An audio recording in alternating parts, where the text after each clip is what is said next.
What happened at this condo building in Victoria is raising questions about the BC government's ability to live up to affordable housing promises. It's a total mess. The province provided a $53 million low-interest loan to the developer of Vivid condominiums. The goal? Those savings would be passed on to qualified buyers like Brady Quaid. Household income? Less than $150,000. Doesn't own any other properties. He promised to live in his one-bedroom condo for at least 2 years, no rentals. He bought the place for just over $308,000. That's below market. There was a sense of needing to be honest and truthful that I did fully meet those requirements. And there was no part of me that was looking to game the system. But BC Housing says some of his neighbors were. It launched 13 lawsuits against buyers it alleges didn't even move in. Among them, a retiree who owns a $1.7 million home, a couple owning 5 properties worth more than $3.2 million, another owning 2 condominiums, and a company that owns or operates 9 other properties. They weren't able to flag that people had multiple properties in a simple purchase transaction where a simple land title search connected to these people's names would have discovered that. BC Housing is also suing this real estate agent who it says bought a unit for herself, didn't live in it, and made $53,000 in commission selling to others, nearly all of whom the government now says shouldn't have qualified. She denies the allegations and didn't return calls from CBC. BC Housing says the buyers were vetted by the developer and a third party, then audited by government. It's important to note that anyone that tries to use schemes to try to find ways to take affordable housing that's meant for people who are struggling will get caught, and in this case they were. BC Housing is seeking punitive damages from the defendants as a deterrent. The developer, Chard Developments, would not comment while the cases are before the courts.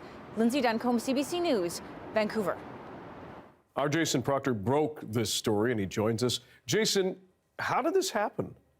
Well, Dan, you know, a big question people have been asking is about, well, where is the due diligence here? BC Housing told me today that it was up to the developer to screen buyers at the time of purchase at Vivid, and that they appointed a third party to monitor that compliance and to make sure that people lived up to the terms of this covenant, which these 13 people are accused of violating when they bought into the unit through the Affordable Home Ownership Program. So there are 13 civil lawsuits. What about criminal charges? They aren't usually laid in these situations, right? You know, that's an interesting question. It is one I always get asked when we do these stories, because, you know, you hear about these instances of people lying and you never hear any kind of consequence along those lines. I actually got a call today from the General Counsel for the Notaries Public Society of BC. Those are the people you might go to when you're taking out a mortgage, have to sign a declaration in front of them. He pointed out to me that lying on a statutory declaration is actually a criminal offense under the criminal code. And he said, you know, maybe it's time in one of these kind of cases where somebody actually gets punished as a way of sending a message to people that, you know, in this kind of thing, your word is your bond. And you've also learned BC's real estate regulator has gotten some complaints about this. What's there? Yeah, I called the BC Financial Services Authority. They oversee real estate agents in this province.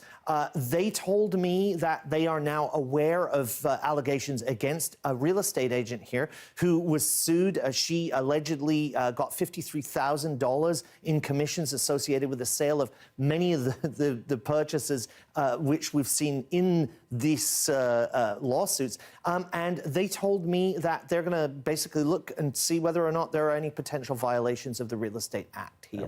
And we'll see what comes after that. Jason Proctor, thanks very much. Thank you.